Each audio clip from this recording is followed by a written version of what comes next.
Masbate Congressman 3rd District Wilton Tonton Co., Masbate Congresswoman 2nd District Ara Co. at Masbate Congressman 1st District Richard Co. ay napahiya sa inilabas na press release mula sa DSWD.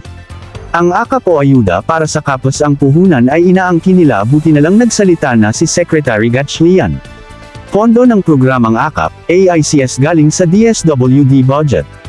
Nilinaw ni Department of Social Welfare and Development DSWD, Secretary Gatchalian na ang pondong ginagamit para sa ayuda para sa kapos ang kita program, AKAP, at Assistance to Individuals in Crisis Situation, AIC, ay mula sa approved budget ng ahensya. Sinabi ni Secretary Gatchalian na walang pondo para sa mga congressman na inaangkin ng mga paypal na mga politikong ito.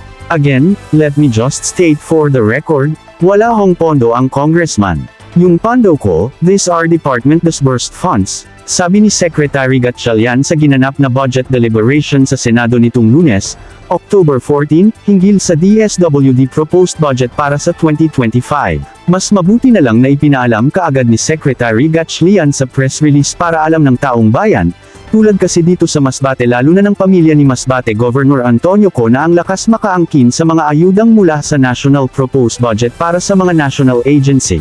At yan rin ang ipinamumukha nila sa mga Masbateño na dapat ay may malaking utang na loob ang mga pobreng mamamayan dahil sa mga ayuda na yan, pero ang hindi alam ng mga Masbateñong kapuspalad ay pinagluloko lang sila ng mga politiko, at sinasabing pinaghirapan nilang maipasa sa Kongreso para lang mabigyan kayong mga mamamayan ng ayuda. Abangan ang buong detalye sa expose na ito.